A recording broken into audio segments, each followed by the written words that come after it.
review of the album, reaction from Drake's three albums, man. Well, we actually gonna do Iceman. So first, because the other two I think they like more like R&B type.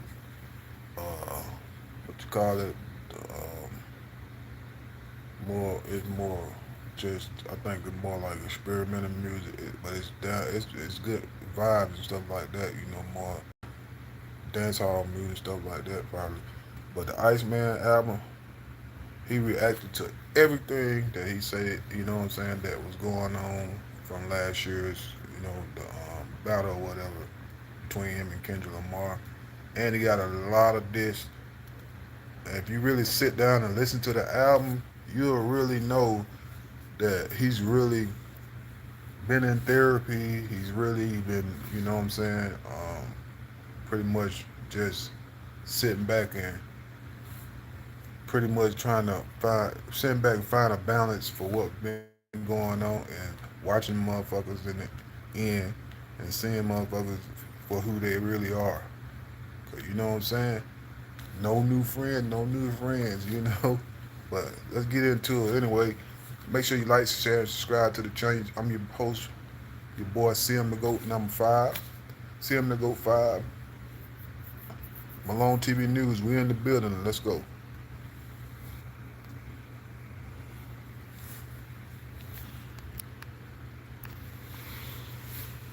And the Iceman is here, but there's a catch because he's decided to drop 3 albums. Not just Iceman, but he decided to drop 2 more, and I have a theory as to why. Those are where Drake is officially back, and personal things happening in his life, and I'm gonna break down majority of the bars of him addressing Kendrick. He addresses LeBron James, DJ Khaled, DJ Mustard, J. Cole, a bunch of people, right? And he does that mainly on the Iceman album, actually fully on the Iceman album. And he dropped 2 other albums. One of the other albums called Habibti, and the other is called Maid of Honor. And both of these albums are more like R&B, love, clubhouse music, more chill vibes. So that's what you get. We're not going to be talking about those albums. We're solely going to be breaking down Iceman because that's where he raps all over the whole album and he, addresses a lot of things that's going on. First, I want to get into the theory why I think Drake dropped 3 albums, and I solely think it's because he wants to get out of his Universal Music Group contract. I believe he had 3 more albums to deliver, and he said, "Here, I'm going to deliver them all at once, so I'm out of this contract." That's the only reason I can think of as to why he would drop 3 albums, because he doesn't have a good relationship with them That's anymore right. after the whole Kendrick Lamar beef. So he wants to be out of there, and I think he's either going to We gonna sign go Sony independent. or he's going to go fully independent. I think he's more going to lean towards Sony, which is unfortunate I because don't. Drake at that level can definitely go independent, even if he only sells, 200,000 or maybe even 300,000 first week. He might have the worst first week sales of his career being independent, but he's probably one of the few artists that can actually go independent and still move units and still have people's interest. I mean, we just saw Kanye West drop Bully and do really well first week and have people's interest, and he's independent when he dropped that. So Drake can definitely do that. I encourage him to go the independent route, but hey, we'll see what happens now that he's finally out of the Universal Music Group contract. So that's why I think he dropped those 3 albums, just to get out of the contract, deliver it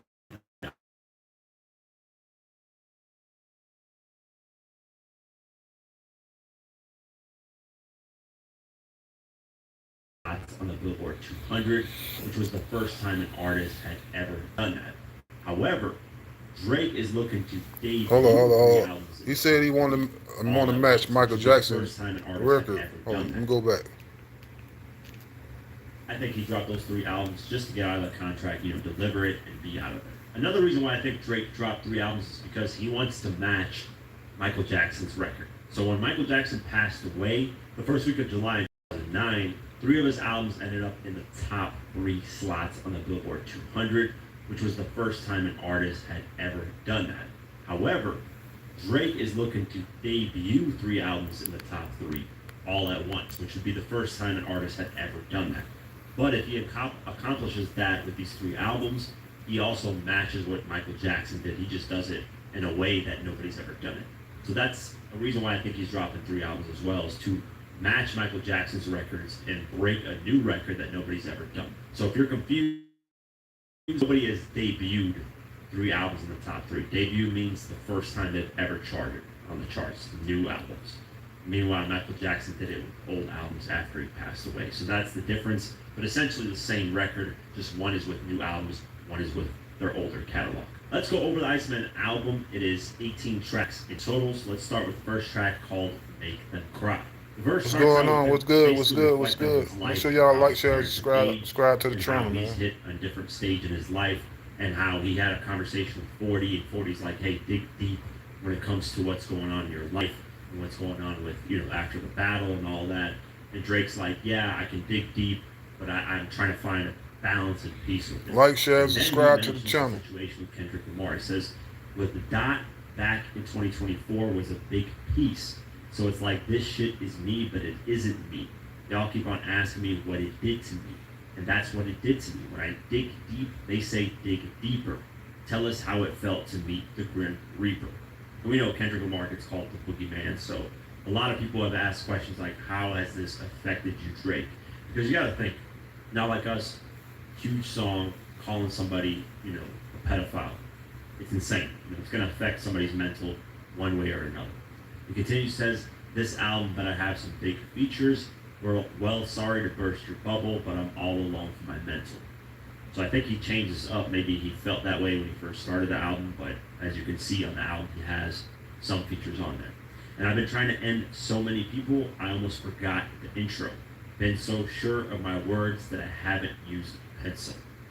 Been so paranoid that nothing in this world seems coincidental. Moving on to the bars, he says this then. Guys want to talk about a battle, I'm battling patience.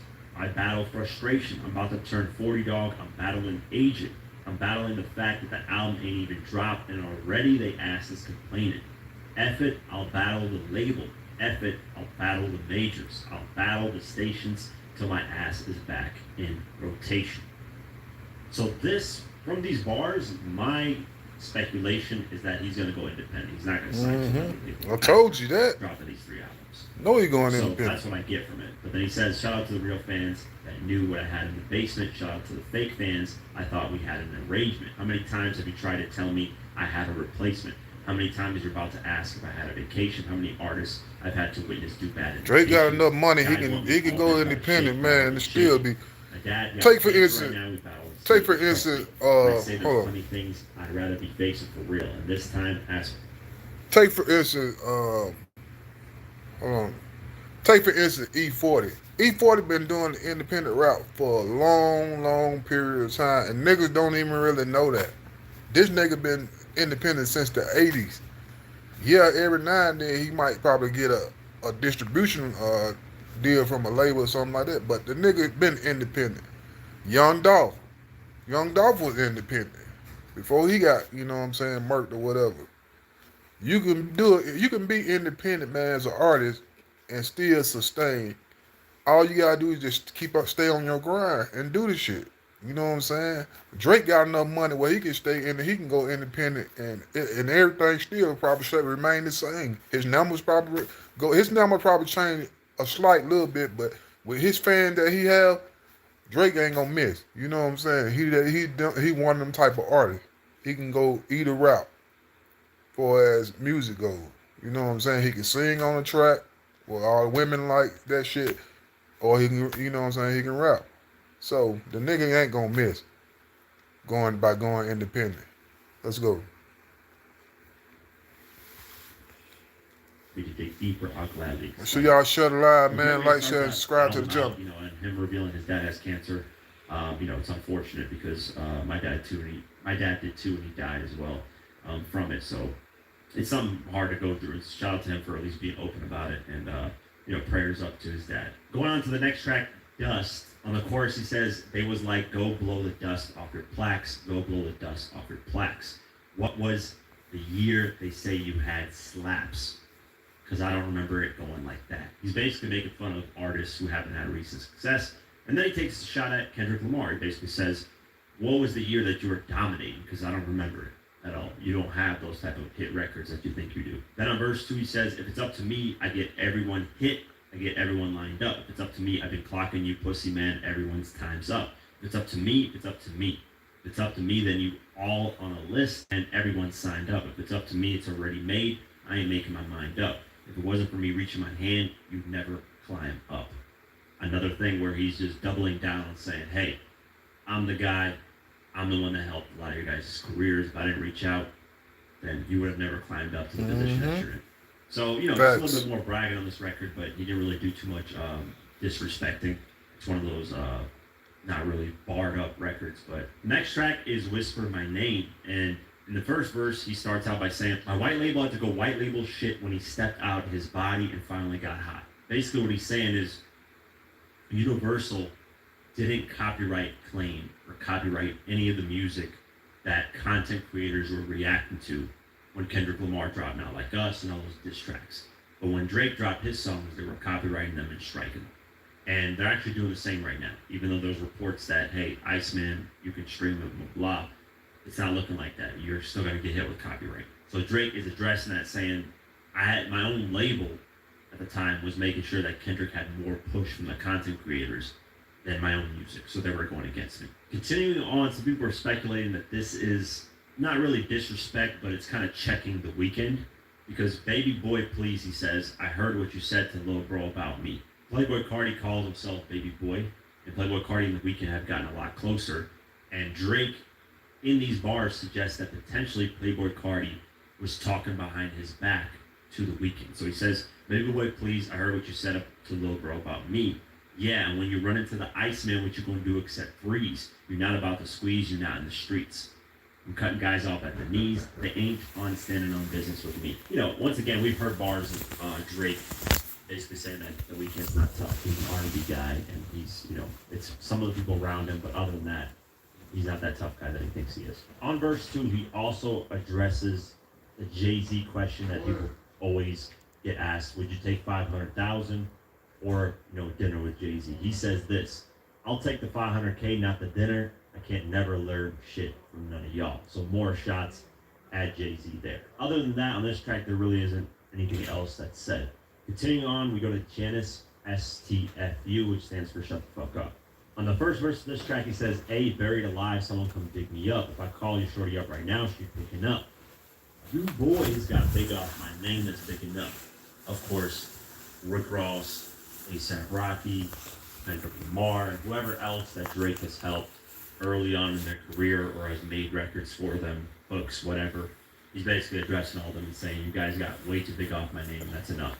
And then here, he actually sends a subliminal at Jay-Z for the first time in a while, because Drake and Jay-Z have gone back and forth subliminally for quite some time. But now he's addressing Jay-Z again. He says, we know how you OGs rocking already. My guy, the jig, is up. Jigga, Jay-Z. He's addressing Jay-Z because Jay-Z is the one that's seen really close to Kendrick Lamar at the Grammys and all that.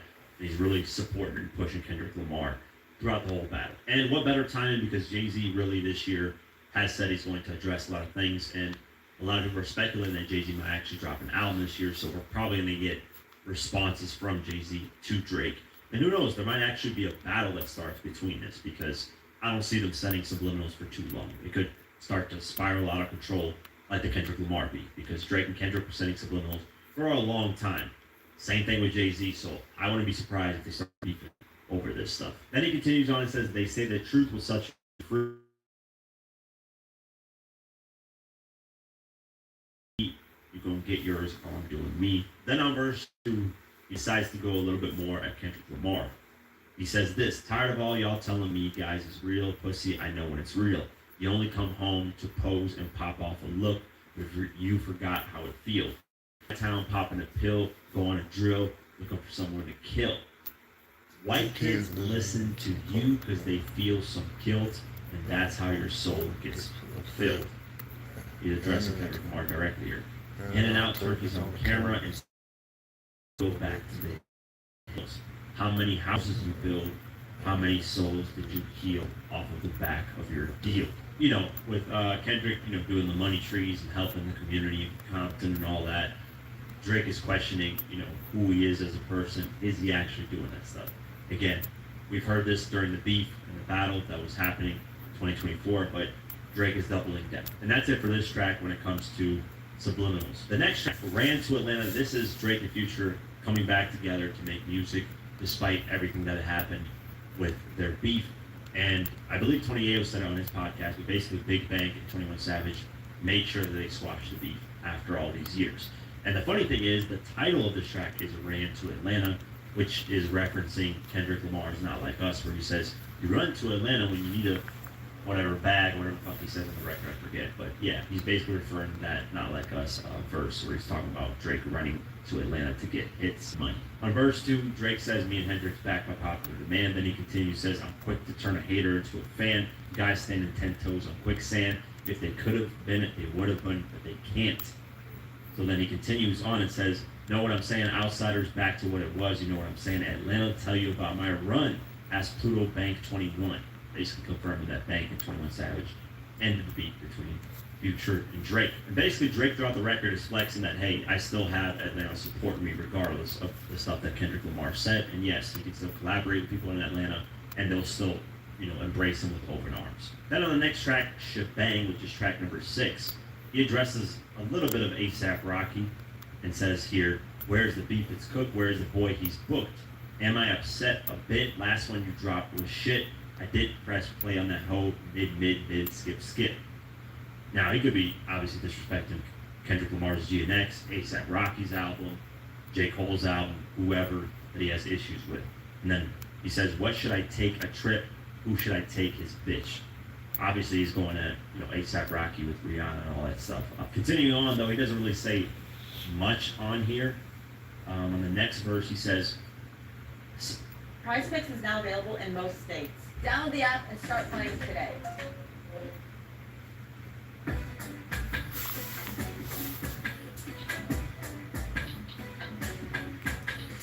Cut through the clutter and tap into new audiences you won't find on other platforms. They aren't tapped out. They're secrets I know you got you stressed. Will I take those to my death? Haven't decided just yet. Hey. So here, these are the reference, pretty much the lyrics, man. He reading out a lot of information about people, but never really did it. It happened with the Pusha T situation where he was supposed to respond with a diss track, revealing a bunch of information about Pusha T and stuff, and just never really did it because apparently Jay Prince stepped in to stop it because it would have ruined people's families and stuff like that. But yeah, so he's basically doubling down on that and saying, hey, I got secrets. Should I let them go? And the next track is track number 7, Make Them Pay. In this first verse, he flexes that he can perform in Los Angeles and pull a crowd of 1 million people. He says, and I faced the way they paint me, but it hurts just like the Philly Eagles. LA love the sound. I could play a show for 1 million people. Don't be surprised you see the whole Young Money in CA, just like the Village People. Now this is funny because YMCA is, an actual, I don't know what the fuck it is. It's like an organization, a place to, hang out and stuff. But he actually, does wordplay by saying YM, Young Money, California, CA. So really cool on that. These guys measuring the dick size in millimeters. I rack up a tab in Chanel. Everything like I'm Middle Eastern.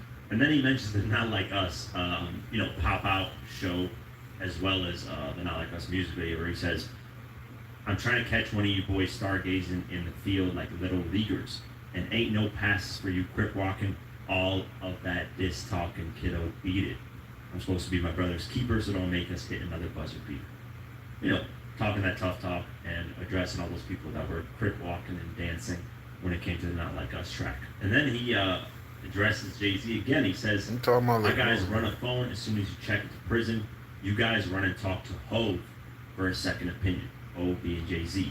Me, I stood 10 T's and accepted the mission. Because I'd much rather death than submission.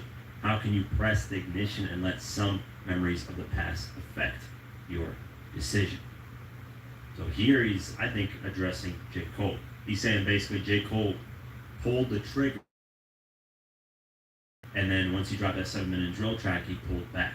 And Drake's saying, listen, if I'm gonna go, battle, I'm going full on battling. I'm not gonna retract anything. And then he continues, and I think here he addresses more of J. Cole. He says, I love you because of the history, but if we being real, I could never forgive you. and you You never call called me me back, back, but but destiny's written for for real. There are rumors that, when J. Cole backed out of the battle, that Drake and J. Cole stopped talking to each other, no longer cool. And here he's addressing that. And then he continues, says, fuck a big three anyway. There was too many chefs in the kitchen. It was a mess to begin with. Yeah. So he addresses the whole big three, big me, all that stuff. And now they got a new go. We got to test the position. Damn, who is this guy for real? Guess a magician. And here he goes at Kendrick. He says, 100 million streams vanished. No one got questions for guys. Well, maybe I'm best as the villain because I got real numbers on guys who say they got billions. Now, if you don't remember, Spotify did a lot of cleaning with bots and streams. And Kendrick Lamar was the one that took a lot of hits on that, bots and streams. He says, I got all the chains that they ever repped in Virginia. So great wordplay there. No, he was. So great wordplay there. No, he was And talking then about. DJ Khaled. And I think Drake's issue with DJ Hold Khaled on, what is is it? 'Cause that Khaled nigga don't know what never he's talking stepped in. He missed on that one. He was talking about Rick Ross. He wasn't talking about Aiden Ross. He just used Aiden Ross as a Anyway, reference. there was too many chefs in the kitchen. It was a mess to Let's see begin what he with. just said. Yeah. So he addresses the whole big three, big me, all that stuff. And now they got a new go. We got to test the position. Damn, who is this guy for real? I guess a magician.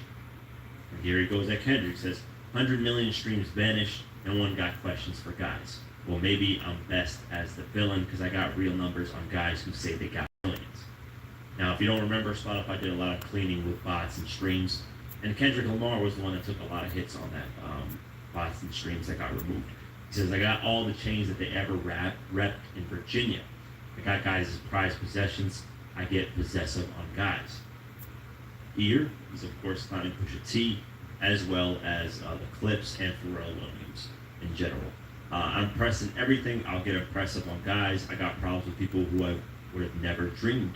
And that's dragging people in who don't want to get in between. Dog, I was Aiden Ross, which streamed before Aiden Ross had ever streamed. Now this is a great wordplay because he's talking about Aiden Ross, the streamer. But then he also says aiding Rick Ross, the rapper, meaning I was helping this guy get streams on his music before Aiden Ross, the actual streamer, was streaming. So great wordplay there. Yeah, he got And it then right. he addresses DJ Khaled. And I think Drake's issue with DJ Khaled is that Khaled never stepped in to basically pick a side or at least say something about the beat. So Drake didn't like that. He said, and Khaled, you know what I mean. The beat was fully live, you went halal and got on your deen. And your people are still waiting for a free Palestine, but apparently everything is in black and white and red and green. Damn, I'm seeing everyone's true colors for real, I'm sensing a theme. DJ Khaled is Palestinian, never spoke up about what's going on with Palestine and Israel, so Drake calls that out. Continuing on, he says, I'm greater than everybody, like some shredded cheese. I was in Hazleton at the one before I was in the loop, like a set of keys. So yeah, a bunch of bars going on about other things, but yeah, just in this verse, he addressed, Jay-Z to a certain extent, Kendrick Lamar, J. Cole, Khaled, Rick Ross. So loaded bars there for this track. So that's it for Make Them Pay. The next track is Burning Bridges, and on the hook, Drake says you're getting bodied by a singing guy, which is referenced to the back-to-back record. And it says your baby mama ain't even post her single. Damn, where's she at? Yeah, where's she at? Your baby mama ain't even post her single. He could be referring to A$AP Rocky because Rihanna hasn't really, supported his music like that. She has shared some things here and there, but not to that extent. Or he could be addressing Kendrick Lamar. Obviously, his baby mama never posted anything of Kendrick Lamar's online, so that's what I'm assuming he's referring to. In the verse of the track, he says, "You saw my brother, you was trying to fix it. Now you drop your album and you back dissing." This could be a reference to A$AP Rocky because he was talking to academics, and potentially there could have been something where it could have been fixed.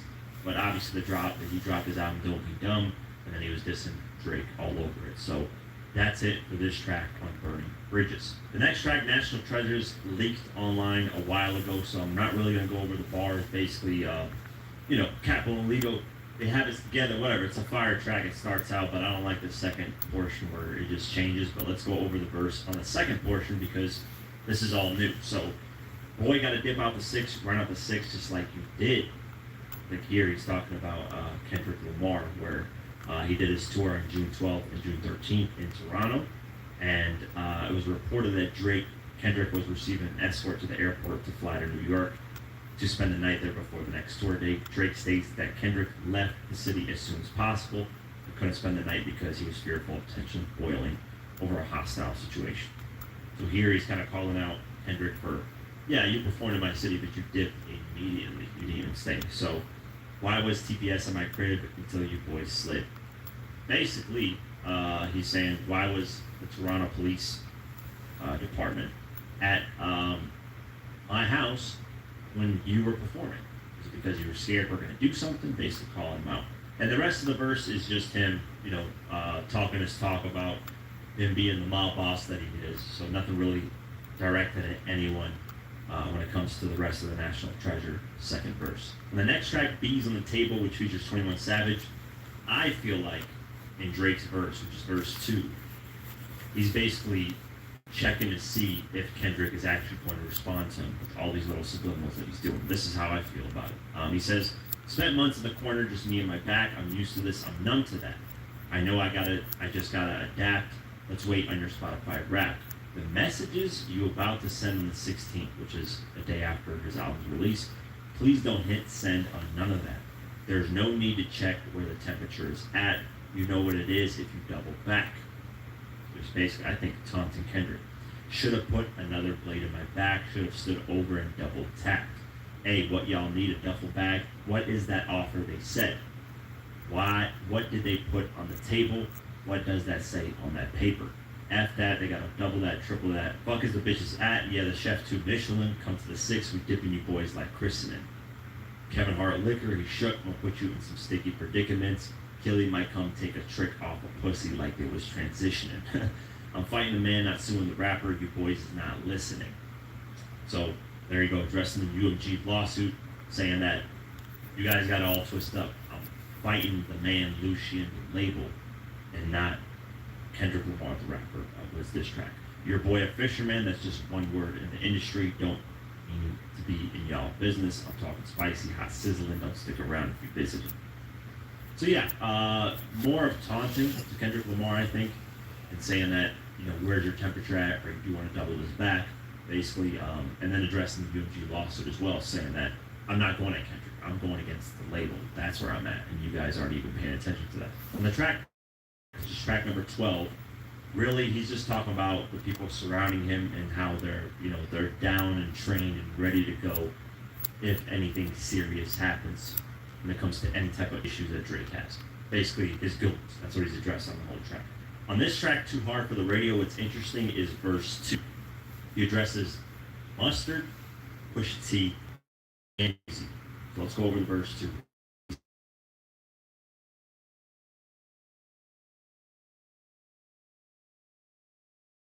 Produced with YG and Drake, which is essentially true, until the Kendrick Lamar Not Like Us came. And he says facts, $900 million for the tracks. Rack City Bitch, you remember that, which is the Tygo Rack City record. That was huge. It must have produced that. Damn, you should try and get back to that. This new shit, you could have kept it on the laugh. Fact. Basically making fun of this guy's music, saying it ain't nothing. And this is interesting. So then he says this. Damn, y'all was really island hopping back then. Huh. Now y'all names got redacted. Yeah, now a guy got a fact check. What? Here he's referring to Pusha T and Jay-Z's name being on the Epstein Island document files and being accused of having to do stuff with Epstein. Which is, obviously Jay-Z and Pusha T are the only ones that were mainly mentioned when it came to that stuff. So he's calling that out and saying, you guys are island hopping, now your names are redacted from all kinds of documents because you guys are doing crazy stuff. So that's going to be interesting to see how Pusha T and Jay-Z respond to that. But that's it for that record. The next track, Make Them Remember, was actually leaked online as 1 a.m. in Albany. So it turns out it's not a timestamp record at all. Albany, it's actually called Make Them Remember. And on this track, he addresses LeBron James, Kendrick Lamar again, and a few other people. So let's go over this. He says, my social battery is drained for real, just came from hearing a lot of guys cop a lot of pleas.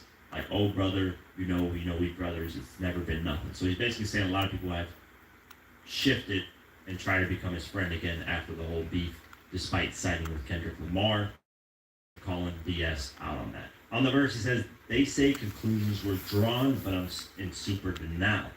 What is a loss? I'll be damned if I'm losing it now. I'm the golden goose, shaking things up at Lucian's house. We send some direct shots at Lucian, who obviously is the CEO of Universal Music Group.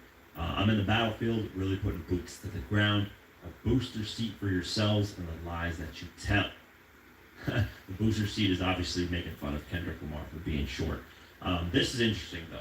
This bar is interesting. He says, if Drake took out the AK, maybe he'd be in jail, just based off the name that it spells. Why they say they just smelled? I heard they got special places in hell for guys joking about evil when they did it themselves. Dang. Here he is dissing Dr. Dre, because Dr. Dre has been really close to Kendrick Lamar and obviously supporting him and being one of the few people that was really, really close to Kendrick and clapping when he got the Grammy at the pop out and all that. And Drake says, if Drake took out the AK, and this is a play on words, because if you take the AK out of Drake, it spells out Drake. And then he says you go to jail basically trying to kill people. But he says, for guys joking about evil when they did it themselves, referring to Dr. Dre and his abuse allegations and the stuff that he's admitted to doing back in the 90s, putting his hands on females. So he's saying basically these guys are laughing about stuff that isn't even real, but they themselves have done bad things that is actually real. And of course, we know throughout the battle, Drake accused Kendrick Lamar of being an abuser to his wife. Continuing on, he says, what y'all thought I was done, y'all forgot what I've done. Y'all forgot about Drake, y'all forgot where I'm from. Y'all forgot if I gave you a hand, you under the thumb. Convenient amnesia from all you ballerinas. It doesn't alter what you said or how it made us see you. It shouldn't be shocked to see you in that arena because you always made your career off of switching teams. Here he is dissing LeBron James because LeBron was there at the pop out, I think it's called. And, he was having fun there. And he basically, Drake is saying, no surprise here, you change teams all the time. And he says, I never got a copy of the newest rules. Apparently the title of the book is called Fooling Fools. Y'all was riding all summer, pedal bars going #1. And yet y'all trying to tell me who's grooming who. Then he continues and goes to LeBron more. He says, please stop asking me about what's going on with 23 and me. LeBron James wears the 23 number for his jersey. He says, I'm a real guy and he's not. It's in my DNA. I could have fell back like the married rapper, but we engaged. I told y'all I'm settled in my evil ways. Here he's, going at J. Cole again, basically saying the married rapper is J. Cole, obviously. And, J. Cole fell back from the beef and he's saying I could have done the same thing, but I'm engaged in his evil ways and what he's doing. So he says, these guys thinking that the spot is up for grabs, they'll never see the day. To be the number one, you gotta lead the way. Here he goes at Kendrick again. He says, and to hold something over my head forever, you're still a couple feet away. Your insecurities keep spinning season to season like you Issa Rae. Plot twist, the owl never sees the cage. The owl only wakes up to seize the day. Here is referring to the Kendrick Lamar Not Like Us video where the owl's in the cage. Talking about hiding the Bible, maybe I'll show you your page. Iced out crosses on the necks thinking Jesus saves. Well, even if he does, guy, either way, the blasphemy you talk, let him know that your amazing grace won't be delayed. You guys should be ashamed the fact that you had these talks get decent praise, goodness, grace. Going at Kendrick some more, basically saying he's living this double life. He puts this image on like he's this great guy, great person, but behind the scenes he's a terrible person. God want to wipe that little smug look off your fucking face. All you really did was cap like uppercase. Of course, talking about the Not Like Us song and lying about him being a pedophile. In these next bars, he goes at Joe Budden. This is some pretty funny bars, towards the end especially. It says, I watched the scout spaz him with a puzzled face. Who knows which one of his bubble-shaped things I must have ushered through the double gates. He's talking about Joe. During our Memorial Day sales event, get a 10-inch memory foam or traditional pillow top mattress for only $4.99. And get a free adjustable base upgrade on select mermaid sets. And that's only So he really got doing Family-owned, breaking them lyrics down. $79. If you ain't understanding what's really going on, you know what I'm saying? So Drake, he's doing his damn thing. I'm gonna say that. we created like a Bill Maverick way or He really focused. He really had focus this time, and pretty much like to the point where he addressing everything. It's like therapy. You getting that shit off. You know what I'm saying? These days, you gotta get it off, like out your chest. Whatever you gotta say it. You know what I mean? Like I found a free he, print on Sam's shop. he's addressing everything, the breakdown and everything. So I won't be surprised. Kendrick Lamar may double back and try to Ninja Print on Demand is the on another song or a record or something on do an album. He's saying, who knows which female I was with All right, that let's go. upset Joe Budden. He said, showed her the time of her life while Broski having stomach aches, hearing about good times at Lover's Lake, and send her back to you while you sleep and walking naked in another state, which is hilarious because Joe Budden was having sleeping problems and walking randomly. Basically sleepwalking throughout the whole, for a while he's actually dealing with that. You'll live to see another day. Even if you don't, it's just another day. We ain't crying for your punk ass anyway. Basically saying that if something happens to Joe Budden, nobody really cares. Life's gonna move on. Which is diabolical, man. Especially the sleepwalking naked thing. It's kind of hilarious, actually. Then towards the end he says, and Muggsy Bugs dunked for once, even I'm a bit amazed. So if you don't know this Muggsy guy, he's a 5'3" basketball player. And if he were to dunk, it would be the craziest thing ever because somebody at 5'3" dunking is insane. Here he's basically saying that Kendrick Lamar is shorter. He's referring to Muggsy as Kendrick Lamar and saying that, yeah, Kendrick Lamar got the dunk, but it's such a rare thing that even it amazed me. Basically saying that Not Like Us record is like a once in a lifetime thing that he got. And he can't repeat that success. And to be fair, that's probably his biggest record, like, of his whole career. He has Humble and those other records on Damn, but Not Like Us went to Diamond so quick, it was like astronaut. So he's basically saying, like, even that amazed me that he managed to do that. But that doesn't mean that he's better than me just because he had this one moment where he just happened to just hit strike gold, is basically what he's saying. Then he continues, says, yeah, someone give the kid a raise. What is it? The braids? Even when I cut them, I could never fade. I mean, it's Drizzy Drake. Basically responding to, obviously, Kendrick Lamar saying, what is it, the braids? On the Euphoria diss track. He says that even if I were to cut them, nobody's going to fade me, making, reference to fade when you're getting a haircut. But, yeah, that is the whole Make Them Remember track addressing, obviously, Joe Budden, LeBron James, Kendrick Lamar, so on and so forth. And on the rest of the tracks of Iceman, Drake basically just, doubles down and says he's the best, calls out, people with fake streams, talks about his homies and, how gangster they are, so on and so forth. A lot of it is repeated, but those bars that are broke down are really the main ones where he's addressing specific people. The rest are just, quick bars, quick jabs here and there that is like repeating throughout the album. But that's the full breakdown for Iceman. Let me know what you guys think of this album. What do you guys think of all three of the Drake albums? Are you guys a fan of them? Do you guys think it's a smart move for Drake to drop 3 projects? And will he get that record of having the 1, 2, and 3 slot for all 3 of these albums? Who knows, but let me know what you guys think.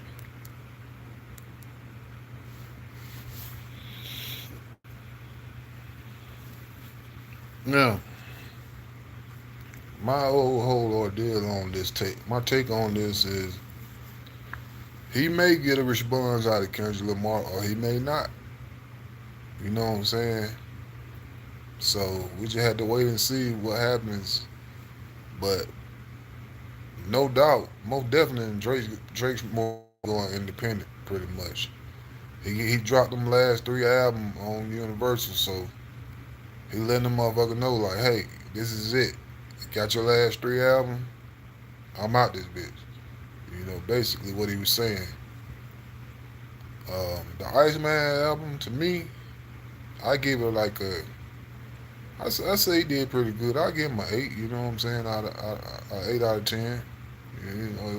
The other 2 albums, I ain't really just sit down and really listen to them that much. I heard a couple of songs on the one, Habitu, whatever the name is.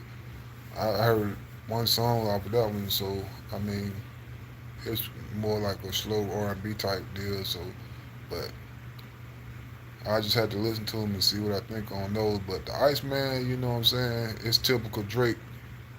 He letting off steam. Let nigga know how he feel, you know what I'm saying? After that battle and shit. So he's back. Make sure you like, share, and subscribe, man. Get in the comment, you know what I'm saying, or whatever. Share the live, Malone TV News. It's your boy CM the GOAT, man. I am your host, and I'm out. Till the next one, man, you know what I'm saying? Be on the lookout. Deuces!